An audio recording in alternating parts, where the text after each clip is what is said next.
Assalamualaikum warahmatullahi taala wabarakatuh. Innal hamdalillah nahmaduhu nasta'inuhu nastaghfiruh wa na'udzu billahi min syururi anfusina wa min sayyiati a'malina. May yahdihillahu fala mudilla lahu wa may yudlil fala hadiyalah.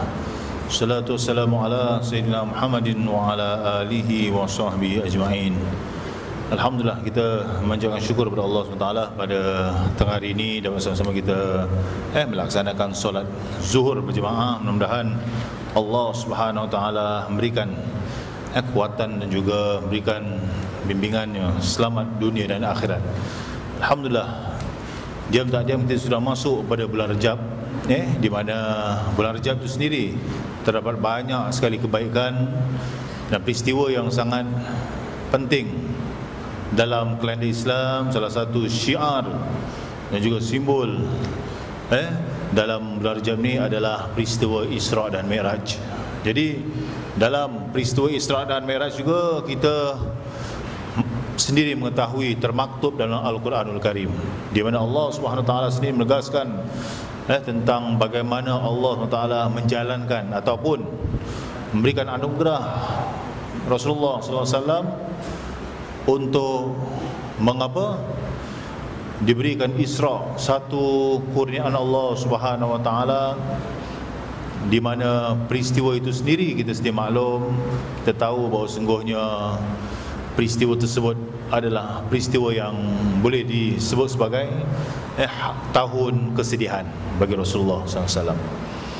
Di mana kalau kita lihat tahun tersebut, isteri yang banyak memberi sokongan dan juga dorongan telah meninggal dunia. Isteri yang bersama-sama susah dan payah mengharungi kehidupan Rasulullah SAW, yang banyak memberikan dorongan tadi, telah meninggal dunia. Jadi kita ambil contoh, kita mengambil iktibar tentang isteri yang disebut sebagai solehah tadi, dalam kita menyentuh tentang urusan-urusan dakwah ini, isterilah yang menjadi pendukung kuat. Kita bukan pun disuruh untuk kata orang tu pergi menyebarkan kepada orang luar, kadang-kadang kepada anak-anak kita, isteri kita. Itu pun satu dakwah yang perlu kita teruskan. Orang-orang yang ada di samping kita, kita tunjuk ajarkan, itu juga termasuk satu dakwah yang telah kita sebagai umat Nabi Muhammad sallallahu alaihi wasallam tadi dapat mencontohi. Selepas kematian Khadijah binti Khuwailid, isteri Rasulullah yang disayangi, yang bukan sahaja memberi sokongan dari sudut mental, tetapi harta dan juga kekayaan yang dimiliki oleh siapa? Khadijah tadi. Khadijah mempunyai harta yang banyak, tetapi kebanyakan harta yang dimiliki oleh Sayyidatuna Khadijah tadi digunakan untuk menegakkan agama Allah, iaitu agama yang dibawa oleh Rasulullah sallallahu alaihi wasallam. Baik, kalau kita lihat selepas kematian Khadijah, orang yang kedua yang memberi sokongan, yang membela Rasulullah, tidak lain tidak bukan bernama Abu Talib. Abu Talib, kita tahu beliau adalah pamannya Rasulullah sallallahu alaihi wasallam. Walaupun kalau kita buka sejarah, beliau ni tidak memeluk agama Islam, tapi banyak membantu dalam kata orang tu, urusan dakwah yang dibawa oleh Rasulullah. Ini dia. Inilah yang kalau kita lihat, kadang-kadang hidayah tu yang kita lihat itu adalah datang dari Allah Subhanahu Wa Taala. Nabi Muhammad sallallahu alaihi wasallam pun tidak mampu untuk memberi hidayah ataupun menunjukkan jalan Abu Talib, pamannya yang disayangi. Tapi apakan daya, segala-galanya adalah ketentuan, ketetapan dari Allah Subhanahu Wa Taala. Selepas kedua-dua orang yang penting ini, yang banyak membela perjalanan agama Allah SWT ini meninggal, maka Rasulullah dalam keadaan kesedihan, Rasulullah dalam keadaan tiada penyokong. Namun Allah Subhanahu Wa Taala menggembirakan Rasulullah sallallahu alaihi wasallam dengan peristiwa Isra Mi'raj. Saya tak nak membicarakan panjang lebar tentang Isra Mi'raj kerana sambutan Isra Mi'raj akan disambut insya-Allah pada 5 Jun. Kalau ada kelapangan insya-Allah kita akan sama-sama meraihkan peristiwa atau majlis Isra Mi'raj di masjid ni pada 5 Jun. Jadi insya-Allah dia akan dijelaskan lebih lanjut. Tapi apa yang nak saya jelaskan, bagaimana dakwah Rasulullah sallallahu alaihi wasallam itu, kejayaan Rasulullah sallallahu alaihi wasallam dalam meletakkan asas akidah yang kukuh. Ini dia. Kerana perjuangan Rasulullah sallallahu alaihi wasallam dalam menyampaikan akidah itulah mesej yang paling utama sekali. Dalam keadaan orang-orang kufar, musyrikin, orang-orang yang tidak mengikut jalan yang benar tadi, menentang apa yang dibawa oleh Rasulullah, mesej dakwah tadi, maka perjuangan Rasulullah sallallahu alaihi wasallam tidak terhenti begitu saja. Malahan walaupun ramai di antara mereka yang tidak mahu mengikut, kalangan mereka yang mengikut ataupun yang memeluk agama Islam itu segelintir saja, dan daripada kalangan mereka yang bukan dari pembesar-pembesar Quraisy, malahan daripada kalangan mereka yang miskin dan sebagainya. Tapi Rasulullah tabah dalam menghadapi cabaran yang semacam ini. Akhirnya Allah Subhanahu Wa Taala memberikan kekuatan, dan maka itulah agama Islam itu berjaya disebarkan melalui kekuatan yang dimiliki oleh Rasulullah SAW. Kalau kita lihat, setelah Nabi dilantik menjadi pesuruh Allah ataupun menjadi Rasulullah, maka bermulalah satu tanggungjawab yang besar. Tanggungjawab yang besar iaitu membetulkan akidah, kepercayaan masyarakat Arab yang menganut berbagai-bagai agama. Itulah tujuan pertama sekali. Berbagai kepada mentauhidkan Allah SWT yang Esa. Itu tujuan apa? Dakwah yang disampaikan oleh Rasulullah sallallahu alaihi wasallam. Seterusnya kalau kita lihat, seruan dakwah yang disampaikan oleh Rasulullah sallallahu alaihi wasallam diterima oleh masyarakat Arab jahiliyah. Salah satunya misi dakwah yang dijalankan oleh Rasulullah sallallahu alaihi wasallam dan para sahabat telah berjaya merubah akidah masyarakat Arab kepada menyembah Allah Subhanahu Wa Taala yang Esa.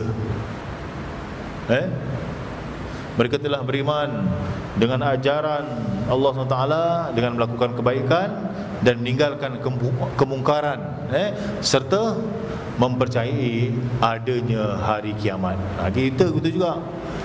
Di samping kita percaya kepada Allah SWT, rukun-rukun iman yang lain percaya kepada malaikatnya Allah, percaya kitab-kitabnya Allah, beriman kepada para rasulnya, beriman pada hari kiamat, dan akhir sekali beriman kepada qada dan qadar Allah SWT yang baik yang buruk itu datang dari Allah SWT. Itulah kepercayaan yang perlu diterapkan dalam keimanan kita. Dan insya-Allah dengan adanya keimanan yang kental, insya-Allah kita tidak akan lari daripada beriman kepada Allah Subhanahu Wa Taala. Tidak lain tidak bukan kalau kita lihat kepercayaan kita melalui apa yang termaktub dalam Al-Quranul Karim dan juga apa yang dibawa oleh Rasulullah sallallahu alaihi wasallam. Jadi Rasulullah sallallahu alaihi wasallam menyuruh masyarakat Arab kepada ajaran Islam dengan cara apa? Bijaksana. Rasulullah menyampaikan dakwah tadi bukan cara paksa, bukan cara kekerasan, bukan cara apa,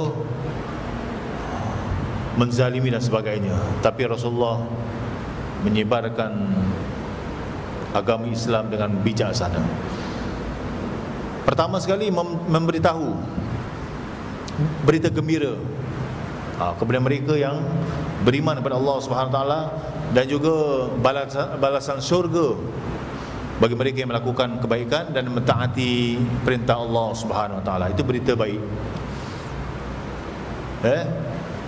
Dan yang kedua, mengajak orang ramai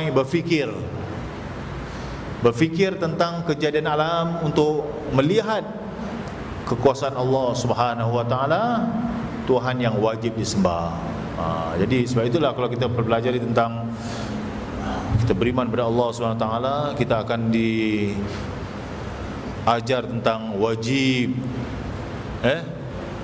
tentang wajibul wujud, wajibnya wujudnya Allah Subhanahu Wa Taala. Tidak mungkin alam ini, dunia ini, alam ini bukan saja dunia, tapi segala-galanya ada tanpa ada yang menciptanya. Itu wajibul wujud, mustahil. Sebab itu kalau kita belajar tentang bab yang menceritakan tentang wajib bagi Allah wujud, mustahilnya apa? Tidak ada. Atau itu disebut sebagai Adam. Ain bukan alif. Ada lawannya tak ada, itu mustahil. Ini untuk memberikan kefahaman kepada kita. Tugas siapa? Tugas para ulama, cendekiawan, yang mereka memudahkan agar kita ni mudah absorb juga tentang wujudnya Allah Subhanahu Wa Taala. Dan Allah Subhanahu Wa Taala bukan seperti makhluk-makhluk yang lain. Laikas kamitslihi syai'un. Allah Subhanahu Wa Taala tidak sama sekali sama dengan manusia tadi. Maka sebab itulah kita diajar tentang dalam surah Ikhlas, qul huwallahu ahad, katakanlah wahai Muhammad, Allah tu ahad, Allah tu Esa, Allah tu tunggal. Sebab itu saat ketika Bilal bin Rabah disiksa oleh majikannya, saat dia disiksa, apa ucapan yang diucapkan? Ahad, ahad. Maknanya apa? Tunggal. Dia bukan wahid tapi ahad. Ini menunjukkan kekentalan apa iman yang dimiliki oleh para sahabat tadi. Baca tentang sejarah tentang Ammar bin Yasir ketika dia disiksa, malahan dibunuh, tetapi keimanannya kukuh kental kepada Allah. Sama juga isterinya yang bernama Sumayyah.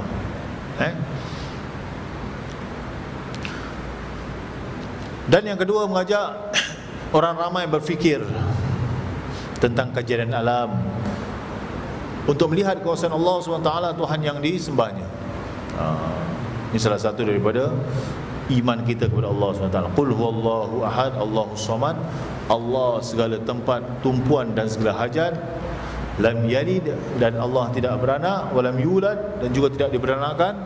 Walam yakul lahu kufuwan ahad, dan Allah tidak menyamai setiap sesuatu apapun yang ada di bumi ini. Itulah kesempurnaan Allah Subhanahu Wa Taala. Kita tidak boleh mengatakan Allah itu lebih dari satu. Waliyadzubillah min dzalik. Kalau kita hanya melihat satu pandangan, tapi Allah dapat melihat segala-galanya apa yang termaktub di muka bumi ini. Itulah sifat Allah SWT. Di samping membentukkan akidah, Rasulullah SAW juga berdakwah untuk memperbaiki akhlak masyarakat Arab yang menyimpang daripada nilai-nilai kemanusiaan. Ini pun salah satu daripada tujuan dakwahnya Rasulullah SAW. Menyimpang daripada sifat nilai manusia tadi apa? Kepada akhlak yang mulia dan berberi kemanusiaan. Itu dia. Akhlak yang mulia itu macam mana? Taklah dia taat kepada orang lebih tua darinya. Taklah dia tidak menyakiti dan juga menyeksa orang-orang yang tidak berdosa.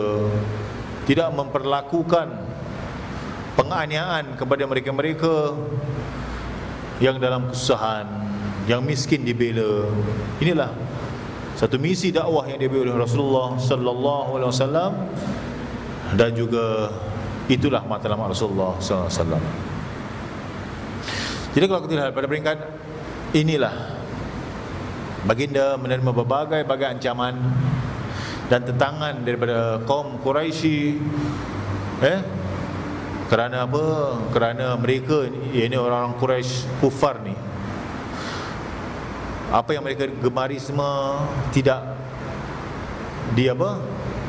disangkal ataupun ditahan, kerana perbuatan mereka itu dilarang dalam melakukan perkara. Satu-satunya amalan-amalan kegemaran mereka dilarang dalam ajaran Islam. Contohnya minum arak, berjudi, berpoya-poya, lagi apa? Berbunuh-bunuhan, menindas mereka yang lemah. Banyak sekali amalan-amalan yang telah mereka lakukan terpaksa dihentikan disebabkan datangnya agama Islam. Itu kan baik, tapi bagi mereka satu perkara yang menghalang. Jadi seterusnya kalau kita lihat, mereka juga dihalang daripada menyembah selain Allah, ini berhala. Jadi agama Islam bertentangan dengan nenek moyang mereka yang dianuti sekian lama. Mereka menyembah berhala sekian lama, tapi datang Islam, perkara ini semua dibatalkan perbuatan mereka atau tidak dibenarkan. Mereka merasa semacam mereka ditindas. Dan kalau kita lihat cabaran dan juga ancaman yang diterima oleh Rasulullah SAW begitu hebat sekali, hingga kan kalau kita lihat dakwah yang nak disampaikan, perkara yang baik juga ada tentangan-tentangannya.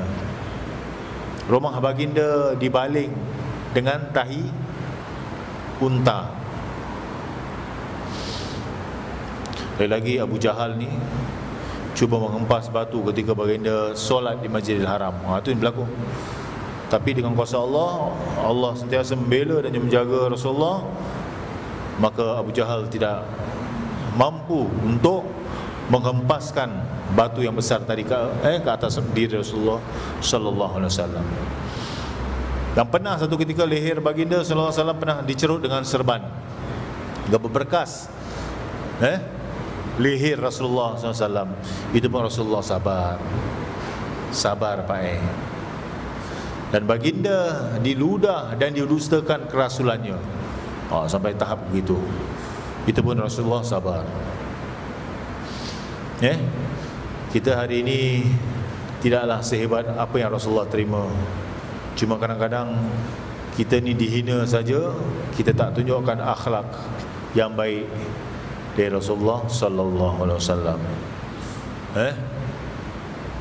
Inilah cabaran kita hari ini. Jadi baginda ditawarkan dengan pangkat, harta, tahta dan wanita, yang paling cantik, supaya tujuan apa? Berhenti sajalah melakukan dakwah. Tapi Rasulullah mengatakan, seandainya lah kalau di tangan kananku ni diletakkan matahari dan kiriku ni diletakkan bulan, dan aku sini binasa, aku tetap akan diri menegakkan agama Allah yang suci ni.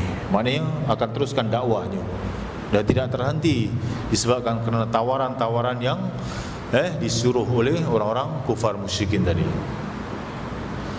Dan itulah cabaran yang dihadapi Rasulullah, sehingga kan di atas faktor kejayaan Rasulullah ini, Rasulullah sallallahu alaihi wasallam dalam meneruskan dakwahnya tadi, walaupun mendapat tentangan yang hebat dari kaum Quraisy, perjuangan baginda mengembangkan ajaran Islam di Mekah dalam bentuk bertahan, dan akhirnya Rasulullah SAW mendapat kejayaan.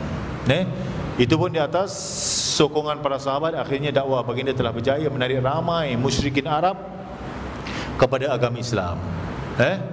Masyarakat musyrikin Arab yang sekian lama dibelenggu kejahilan telah berubah kepada mentauhidkan Allah Subhanahu Wa Taala, dan kejayaan tersebut menunjukkan Rasulullah sallallahu alaihi wasallam pembawa rahmat kepada seluruh Arab. Jadi mudah-mudahan kita juga dapat mencontohi akhlak pribadi Rasulullah SAW, di mana firman Allah Subhanahu Wa Taala, "Wa ma arsalnaka illa rahmatan lil alamin." Tidak aku utuskan kau wahai Muhammad melainkan untuk menjadi rahmat bagi semesta alam. Jadi mudah-mudahan kita dapat jadikan contoh suri hidup kita ini Rasulullah sebagai idola kita, sebagai model yang baik. Semua kita mendapat kebaikan juga dengan kita mengikut contoh-contoh Rasulullah sallallahu alaihi wasallam. Bismillahirrahmanirrahim. Subhanakallahumma wa bihamdika nasyhadu an la ilaha illa anta nastaghfiruka wa natubu ilaik. La ilaha illa anta subhanaka inni kuntu minaz zalimin. Wa sallallahu ala sayyidina Muhammad. Alhamdulillahirabbil alamin. Taqabbalallahu minna wa minkum.